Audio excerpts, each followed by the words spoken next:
श्री स्वामी समर्थ. स्वामी महाराज तुमच्या मनातील सर्व चांगल्या इच्छा हे लवकरात लवकर पूर्ण करत एवढी स्वामींच्या चरणी प्रार्थना करते आणि आजच्या व्हिडिओला सुरुवात करते. तर उद्या आहे 25 नोव्हेंबर. उद्या वैकुंठ चतुर्दशी आहे. तर 25 ला वैकुंठ चतुर्दशी आहे, ती 26 ला दुपारी संपणार आहे. तर वैकुंठ चतुर्दशी हा दिवस खूपच असा महत्त्वाचा आहे. म्हणजे या दिवशी भगवान विष्णू आणि भगवान शंकर यांची गाळाभेट होत असते रात्री 12 वाजता. तर ही सेवा आहे ती 25 तारखेच्या रात्री 12 वाजता आपल्याला ही सेवा करायची आहे. कारण 12ला जर आपण ही सेवा केली तर हिचं अनन्यसाधारण महत्त्व आहे.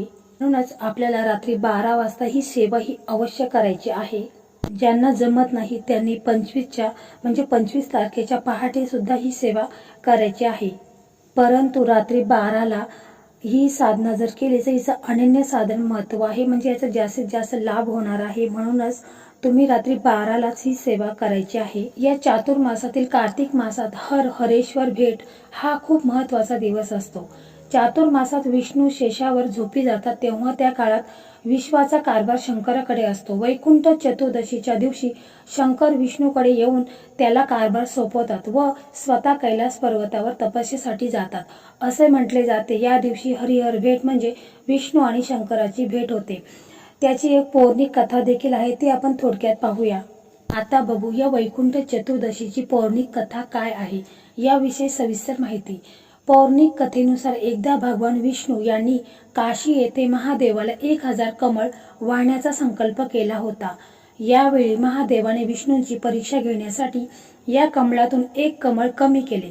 यावर भगवान विष्णू यांनी आपले कमळासारखे डोळे अर्पण करण्याचा निर्णय केला. विष्णूंची ही भक्ती पाहून महादेव प्रसन्न झाले आणि त्यांनी विष्णूला वर दिला की कार्तिक मास नंतर येणारी चतुर्दशी वैकुंठ चतुर्दशी म्हणून ओळखली जाईल. जो कोणी हे व्रत करेल त्याला वैकुंठ प्राप्त होईल. या दिवशी भगवान विष्णूंची पूजा केली जाते. विष्णूला चंदन, फुलं, दूध, दही या सर्वांनी अंघोळ घातली जाते आणि भगवान विष्णूंचा अभिषेक केला जातो. या दिवशी विष्णू नामस्मरण केले जाते. तर सेवा काय करायची आहे तर ती आता आपण पाहूया. भगवान विष्णूंना बेलपत्र व्हायचे आहेत आणि शंकराला तुळस व्हायचे आहे. तर पहा, शंकराला आपण कधीच तुळशी पत्र हे वाहत नसतो, परंतु हाच एकमेव असा दिवस आहे की या दिवशी आपण भगवान शंकरांना तुळशी पत्र हे अर्पण करत असतो आणि भगवान विष्णूंना बेलपत्र हे अर्पण करत असतात. तर कशा प्रकारे त्यांना आपल्याला हे बेलपत्र अर्पण करायचं आहे तर ते आता आपण पाहूया. आपल्याला रात्रीचे 12 वाजता ही सेवा करायची आहे. तर आपल्याला एक चौरंग घ्यायचा आहे, त्याच्यावरती बालकृष्णाची मूर्ती असेल तुमच्याकडे किंवा फोटो असेल तर तो घ्यायचा आहे, किंवा महादेवांची पिंडी वगैरे असेल तर ती तुम्हाला तिथे ठेवायची आहे. त्याच्यानंतर तुम्हाला तुळशी पत्र लागणार आहेत. तर ते तुळशी पत्र तुम्हाला आदल्या दिवशी तोडायचे आहेत. विशेषतः महिलांनी तुळशी पत्र तोडायची नाहीत. तर तुळशी पत्र आपल्याला 108 तुळशी पत्र लागणार आहेत. जर तुमच्याकडे तेवढे अवेलेबल नसेल तर तुम्ही जेवढी तुमच्याकडे असतील तेवढी तुम्ही तुळशी पत्र घ्यायची आहेत. आणि मग तुळशी पत्र आपण उजव्या हातामध्ये घ्यायचं आहे आणि विष्णू सहस्रनामावली आपल्याला म्हणायची आहे. म्हणजे भगवान विष्णूंचे 1000 नावे आहेत ते आपल्याला म्हणायचं आहे. जर तुम्हाला विष्णू सहस्रनामावली म्हणता येत नसेल तर तुम्ही यूट्यूबवरती देखील तो व्हिडिओ डाउनलोड करून आणि मग ते तुम्ही ऐकू शकता, परंतु मनामध्ये स्मरण करायचं आहे. तर 1000 नावं घ्यायची आहेत आणि ते तुळशी पत्र आहे ते आपल्याला शंकर महादेवांना अर्पण करायचं आहे. तर पहा, शंकर महादेवांना आपण तुळशी पत्र कधीच अर्पण करत नसतो, परंतु हा एकच दिवस असा आहे की या दिवशी आपण भगवान शंकरांना तुळशी पत्र अर्पण करत असतो. कारण की गाळाभेट आहे, म्हणजे श्री हरी विष्णू आणि शंकर महादेव यांची गाळाभेट आहे. म्हणूनच आपल्याला या दिवशीच फक्त शंकर महादेवांना तुळशी पत्र अर्पण करायचं आहे.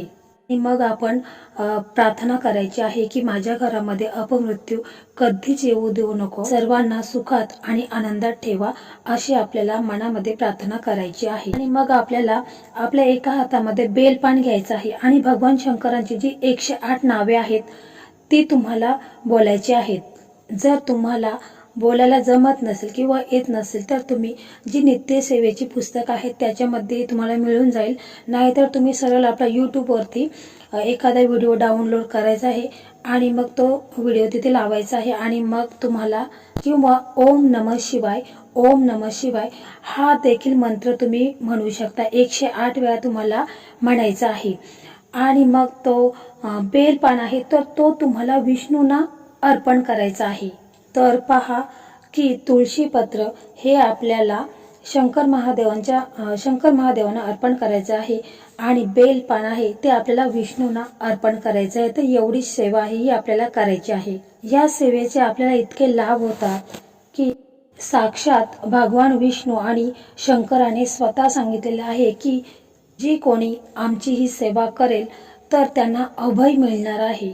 प्रत्येक गोष्टीमध्ये त्यांच्या मनोकामना ह्या पूर्ण होणार आहेत. त्यांना कधीही कुठलं भय राहणार नाही. त्यांना लक्ष्मी प्राप्ती होईल, ऐश्वर्य प्राप्ती होईल, सुख, समाधान, समृद्धी हे सर्व त्यांना प्राप्त होईल. मेन म्हणजे कोणतंही संकट त्यांच्यावरती येणार नाही आणि जर संकट आलं तर त्याचा असर देखील कमी होईल. तर अशा प्रकारे ही सेवा आहे ही 25च्या रात्री 12 वाजता तुम्हाला अवश्य करायची आहे. तर दुसरी एक सेवा पाहूया की 25 तारखेला पूर्ण दिवसभर तुम्हाला एक सेवा करायची आहे. जर 25ला नाही जमली तर तुम्ही 26 तारखेला दुपारी 2 वाजेपर्यंत ही सेवा करू शकता. तर आवळ्याच्या झाडाखाली तुम्हाला ही सेवा करायची आहे. तर या सेवेसाठी तुम्हाला 2 विड्याची पानं लागणार आहेत आणि 1 सुपारी लागणार आहे.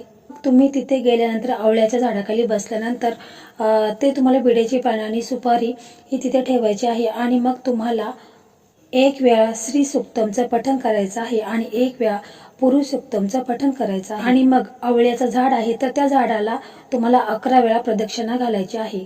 भगवान विष्णूंची तुमच्यावर अखंड कृपा राहील. तर ही सेवा आहे ही जास्त प्रभावी अशी सेवा आहे. तर तुम्ही अवश्य करा. महिलांना जर काही मासिक धर्म आला असेल किंवा सुतक काही असेल तर त्यांनी ही सेवा करायची नाही. घरामध्ये दुसऱ्या कोणाकडनं करून घ्यायची आहे. पण ही सेवा तुम्ही अवश्य करून घ्या. कारण वर्षातून एकदाच हा दिवस ही सेवा करायला आपल्याला मिळत आहे. म्हणूनच या सेवेचा लाभ घ्या. तर मित्रांनो, अशा प्रकारे आजचा व्हिडिओ होता. तर तुम्हाला कसा वाटला कमेंटमध्ये श्री स्वामी समर्थ असे लिहा. आणि जर व्हिडिओ आवडला असेल तर व्हिडिओला लाईक करा, शेअर करा आणि चॅनलला सबस्क्राईब करा. धन्यवाद.